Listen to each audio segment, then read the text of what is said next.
Very good morning बच्चों, guys. आज हम जैक बोर्ड और सीबीएसई बोर्ड के क्लास 10 की मैट्रिक की जो रसायन शास्त्र का पहला अध्याय है वो रासायनिक अभिक्रियाएं एवं समीकरण। रासायनिक अभिक्रियाएं एवं समीकरण को हम आपको समझाने जा रहे हैं और बड़े ध्यान से इसको सुनिएगा। आपको वैसे अगर केवल किताब से पढ़ेंगे तो आपको वो मनोरंजन, वो जानकारी नहीं मिल पाएगी। मेरे माध्यम से, इस यूट्यूब चैनल के माध्यम से अगर आप पढ़ लेंगे, एक बार इसको सुन लेंगे, तो बहुत सारी जानकारियाँ आपके दिमाग में घुस जाएंगी, याद रहेंगी।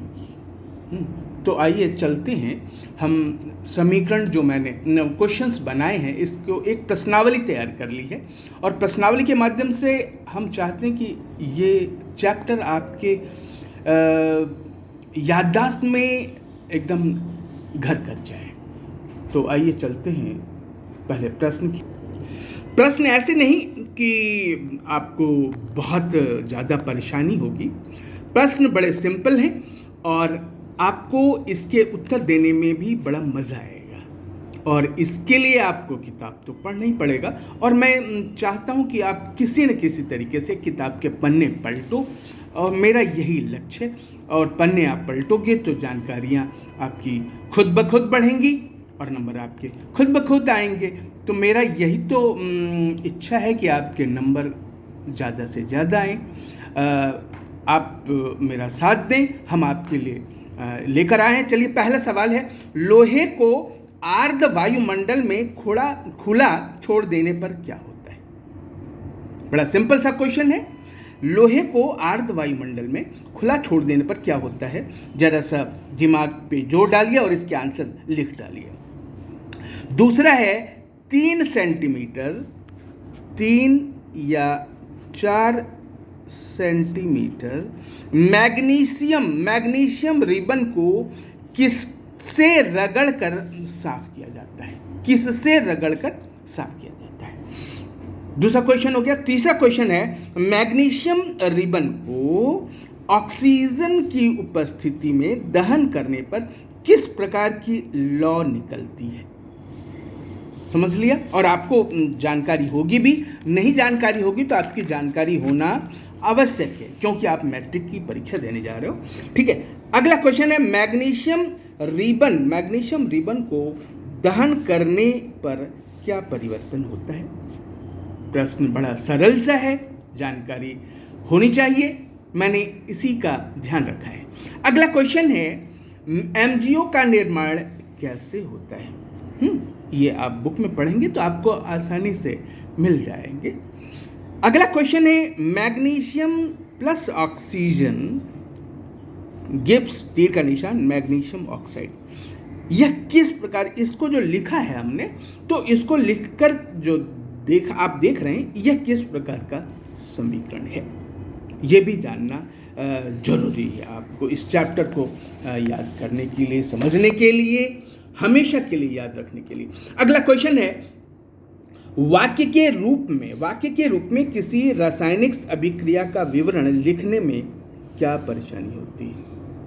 कुछ परेशानी होती होगी तभी तो ये आपको लिखना कि परेशानी क्या होती है। बहुत सिंपल सा क्वेश्चन है। अगला क्वेश्चन है, रासायनिक समीकरण के निरूपण को क्या कोई संक्षिप्त विधि है? क्या किसी शॉर्टकट मेथड से हम केमिकल इक्वेशन, रासायनिक समीकरण को लिख सकते हैं? और अगला क्वेश्चन है, रासायनिक समीकरण को कैसे अधिक संक्षिप्त बना सकते हैं? यह आपको एक सुझाव देना है। रासायनिक समीकरण को कैसे अधिक संक्षिप्त बना सकते हैं? और लास्ट 10वां नंबर का क्वेश्चन है, मैग्नीशियम के दहन का संक्षिप्त समीकरण आपको लिखना है। और जैसा कि मैं हर वीडियो में तत्काल मैं रेडीमेड आंसर लेके आपको कमज़ोर नहीं करना चाहता। मैं चाहता हूं कि आपका दिमाग कुछ पढ़े, कुछ सोचे, कुछ मनन करे और उसके बाद हम आपको इसके उत्तर हम देते हैं, है ना? तो कुछ समय है, आप इसके मनन करिए और इसके आंसर आप दीजिए, खोजिए, किताब खोलिए।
पर्याप्त समय दिया।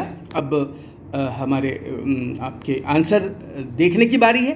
चलिए, पहला क्वेश्चन क्या है बताइए। लोहे को अर्ध वायुमंडल में खुला छोड़ देने पर क्या होता है? हाँ, लोहे को देखिए, आप अर्ध वायुमंडल में खुला छोड़ देने पर क्या होता है कि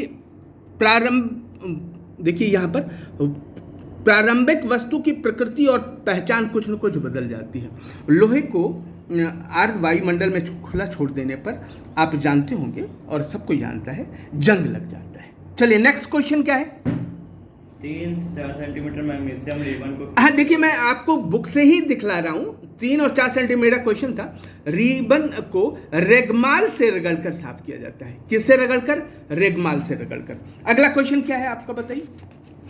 मैग्नीशियम रिबन को ऑक्सीजन की उपस्थिति में दहन करने पर किस प्रकार की लौ निकलती है? हाँ देखिए, यहाँ पर क्वेश्चन है, चमकदार श्वेत लौ निकलती है। मैग्नीशियम रिबन को ऑक्सीजन की उपस्थिति में दहन करने पर श्वेत लौ, चमकदार श्वेत लौ निकलती है। अगला क्वेश्चन बताइए। मैग्नीशियम रिबन को दहन करने पर क्या परिवर्तन? मैग्नीशियम रिबन को दहन करने पर उसका श्वेत चूर्ण में परिवर्तन हो जाता है। किसमें? श्वेत चूर्ण में परिवर्तन हो जाता है। चलिए आगे क्वेश्चन बोलिए। एमजीओ का निर्माण कैसे होता है? एमजीओ का निर्माण जो होता है वो वायु की उपस्थिति में ऑक्सीजन तथा मैग्नीशियम के बीच जो अभिक्रिया होती है उसकी वजह से मैग्नीशियम ऑक्साइड का, एमजीओ का निर्माण होता है। चलिए आगे क्वेश्चन बोलिए। Magnesium plus oxygen equal to magnesium oxide किस प्रकार का समीकरण है? हाँ देखिए, ये magnesium plus oxygen gives magnesium oxide, ये इस समीकरण को शब्द समीकरण कहते हैं। इसको शब्द समीकरण कहते हैं, याद रखिएगा। Next question.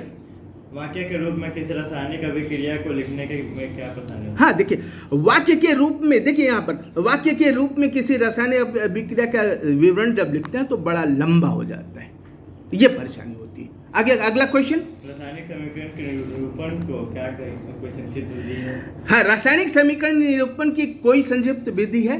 तो इसका आंसर है हाँ। चलिए अगला क्वेश्चन।